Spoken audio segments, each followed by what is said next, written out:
تو وہ بھی اس حوالے سے ایکشن لیں کہ جہاں جہاں پر ان کی حکومتیں ہیں، خیبر پختونخوا میں ان کی حکومت ہے، ہم گلگت بلتستان میں ان کی دیکھ رہے ہیں، اس کے بعد آپ دیکھیں پنجاب میں آپ کی حکومت ہے، تو آپ وہاں پر اکاؤنٹیبل ٹھہرائیں، پوچھیں وہاں کے وزراء اعلیٰ سے کہ بھئی کیوں اس حوالے سے ابھی تک کام نہیں ہوا. آپ لوگوں کی طرف ڈائریکٹیوز تو دے دیے گئے ہیں لیکن آپ نے ان کو چیک تو کرنا ہے. تو یہ بھی بہت زیادہ امپورٹنٹ ہے کیونکہ یہاں پہ جیسے اسپیسیفکلی دو بات کر رہے تھے نا کہ ایک تو چلے فریڈم آف ایکسپریشن تو کمپرومائز ہو ہی رہی ہے، لیکن دوسری جانب دیکھیں کہ 4,500 لوگوں کا جو روزگار وابستہ ہے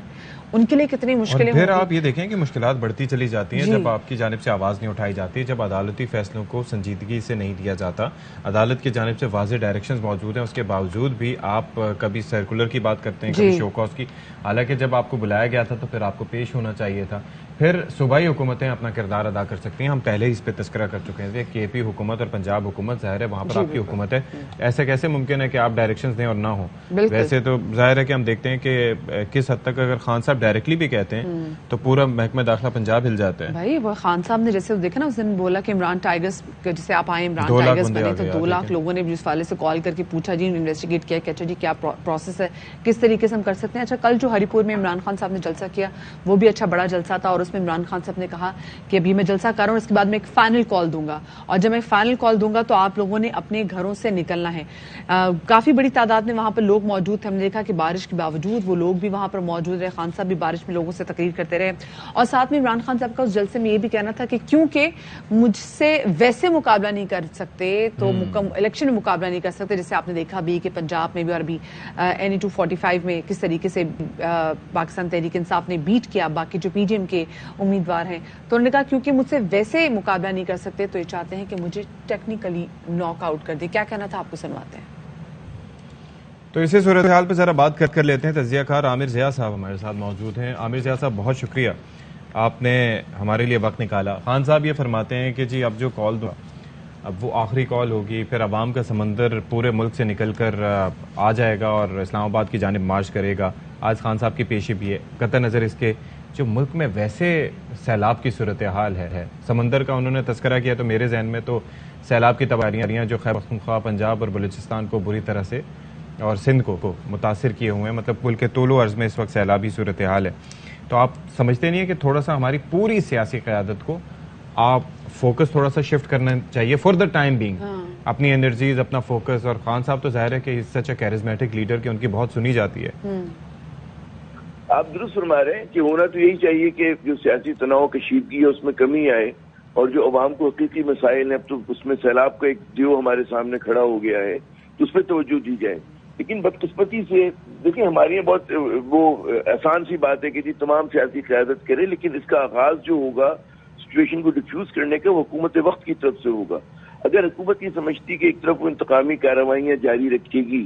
اور وہ حزب اختلاف کو دیوار سے لگائے گی، اس کی لیڈرشپ کو دیوار سے لگائے گی اور میڈیا کے اوپر جو ہے وہ ایک کریک ڈاؤن کرے گی اور اس کے بعد جو ہے لوگ اس کے ساتھ تعاون کریں گے کہ جی سیلاب آ گیا تو چپ ہو کے بیٹھ جائیں گے، ایسا نہیں ہوگا. تو حکومت کو جب تک اپنا رویہ پہلے مرحلے پہ حکومت اپنا رویہ تبدیل کرے گی، اس کے بعد آپ ظاہر ہے کہ اعتماد میں لے کر پھر حزب اختلاف کے ساتھ جو ہمارے سیلاب زدگان ہیں ان کی مدد کی طرف جا سکتے ہیں. ٹی وی چینلز جو ہیں وہ کیمپین کریں کہ جی فنڈ ریزنگ کی کیمپین کریں، لوگوں میں شعور دیں. ایک بہت بڑا مسئلہ ہمارے سامنے ہے. تو ظاہر ہے کہ مجھے نظر یہ آتا ہے کہ ہر طرف جو ہے بڑا کوتا بینی ہے خصوصاً حکومت کی طرف سے کہ انہوں نے جس طرح سے مطلب ہے کہ شارٹ سائٹڈ ہو کر ٹارگیٹنگ کر رہے ہیں تو وہ اس سے جو ہے تناؤ اور کشیدگی میں کمی نہیں آنے والی. اور ظاہر ایک اور بات ہے کہ آپ کو اس کے خلاف مطمئن کرنے کے لیے کوئی آپ کو روڈ میپ دینا پڑے گا. آپ یہ نہیں کہہ سکتے کہ جی ہم نے ایک متنازع عمل کے ذریعے حکومت میں آ گئے ہیں اور جبکہ آپ کے خلاف ایک مقبول جو ایک عوامی ایک سمجھے نا کہ ایک پوری لہر ہے وہ آپ کے خلاف ہے اور آپ سمجھیں گے کہ ایوری تھنگ از نارمل اور ہم اسی طرح سے ملک کو چلاتے رہیں گے تو ممکن نہیں ہے یہ چیز. تو جب تک مطلب ہے کہ آپ کو ساتھ ساتھ یہ بھی کوئی وعدہ کرنا پڑے گا کہ جناب اس ملک میں شفاف انتخابات ہوں گے، کوئی روڈ میپ ہوگا، کوئی بلکہ ایسے وقت میں تو بہتر وہ ہوگا کہ جتنا جلد ایک حکومت آئے، غیر جانبدار حکومت آئے، کیئر ٹیکر گورنمنٹ کو لے کر آئیں تاکہ وہ ان چیزوں کو ایڈریس کرے. وہی ایک حل ہے واحد اس سچویشن کو ڈیفیوز کرنے کا. ورنہ اگر شہباز شریف صاحب کی حکومت رہتی ہے تو وہ اپنی بقا کے لیے اس طرح کی کارروائیاں کرتے رہیں گے، بھی بوکھلائے ہوئے ہیں کیونکہ